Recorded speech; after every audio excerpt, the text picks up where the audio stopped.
Ya, terima kasih untuk waktu yang diberikan kepada saya. Kembali lagi dengan saya Andre Mulyana dari Universitas Kristen Indonesia Maluku, Prodi Informatika, mata kuliah pengantar Teknik Informatika. Di sini saya akan membahas sedikit tentang kerja komputer dan peralatan teknologi informasi.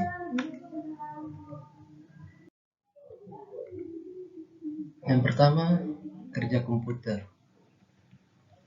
Komputer terdiri dari 5 bagian utama yang mempunyai fungsi masing-masing, yaitu masukan, memori, aritmatika, dan logika, keluaran, dan kontrol.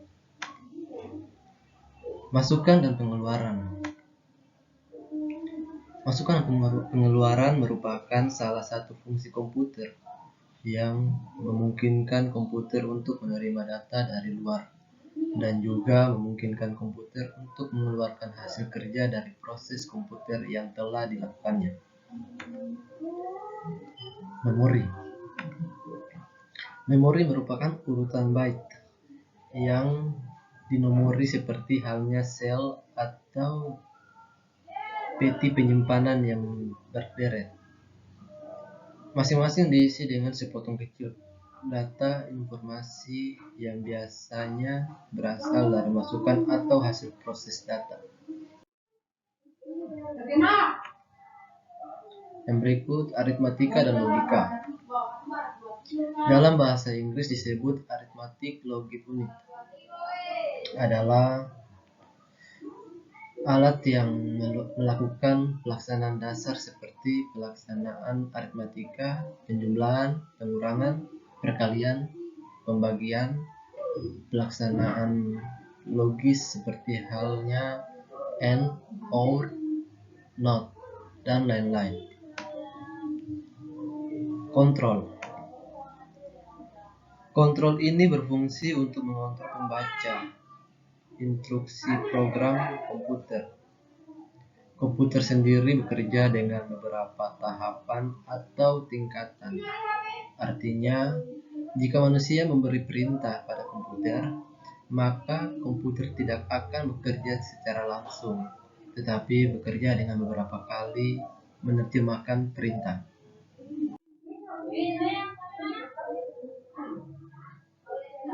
Peralatan teknologi informasi. Yang pertama, hardware. Hardware adalah komponen yang dapat diraba dan dilihat yang membentuk satu kesatuan. Yang kedua, software. Software dikenal sebagai program-program komputer yang berfungsi untuk menjalankan suatu pekerjaan, biasanya ditulis dalam bahasa khusus yang dimengerti komputer.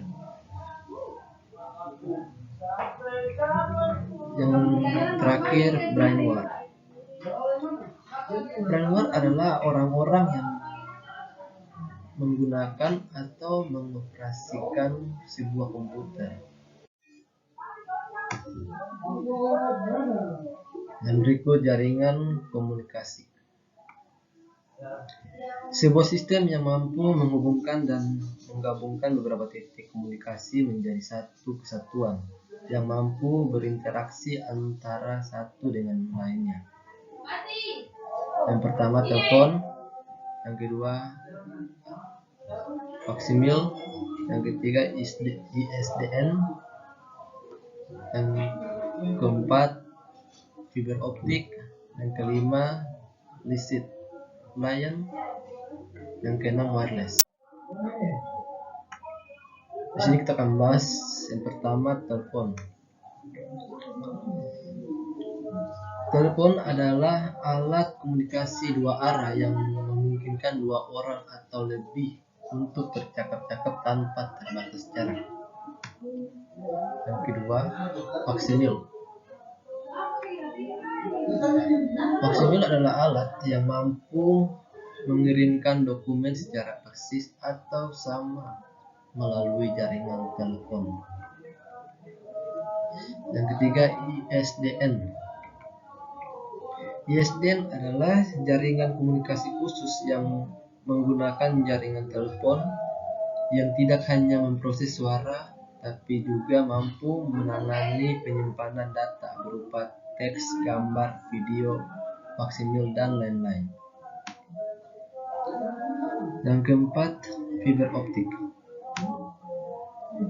Fiber optik merupakan jaringan komunikasi yang mampu mentransmisikan data dalam frekuensi tinggi dengan jalur komunikasi menggunakan cahaya sebagai pengantar datanya.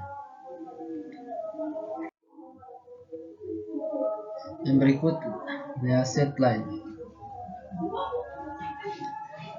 Leasset Line adalah jaringan telepon tetap atau permanen yang menghubungkan dua tempat atau lebih. Yang berikut, wireless. Wireless merupakan jaringan komunikasi nirkabel atau jaringan komunikasi yang menggunakan gelombang radio atau frekuensi tertentu yang berfungsi sebagai pemancar, penguat, dan penerima gelombang data. Jaringan komunikasi dengan satelit antara lain 1. Antena, 2. TV dan radio, 3. seluler. Yang pertama, antena. Alat yang digunakan untuk memancarkan dan menerima komunikasi radio.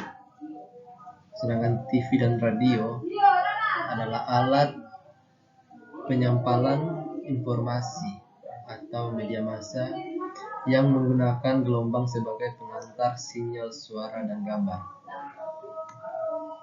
Sedangkan seluler adalah alat komunikasi yang menggunakan transmisi radio untuk mengirimkan sinyal informasi atau bisa disebut handphone.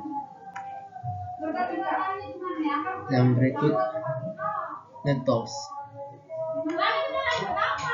Networks adalah alat yang berguna untuk mensupport kemampuan jaringan untuk saling berhubungan secara lebih luas agar memudahkan manusia dalam menjaga kualitas hubungan melalui dunia internet. Networks. Yang pertama, server. Yang kedua, klien. Ketiga, router. 4. modem. Yang pertama, server.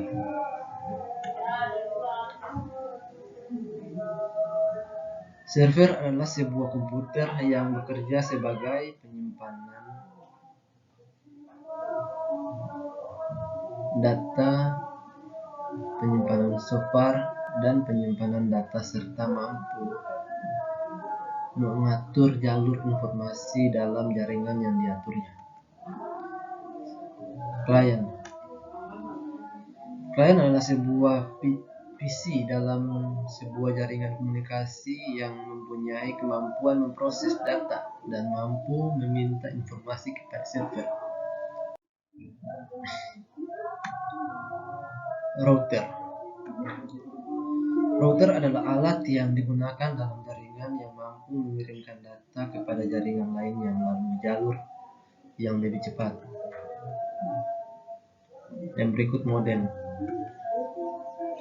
Modem adalah alat yang memungkinkan PC, mini komputer, atau mainframe untuk menerima dan mengirim data dalam bentuk digital melalui saluran telepon.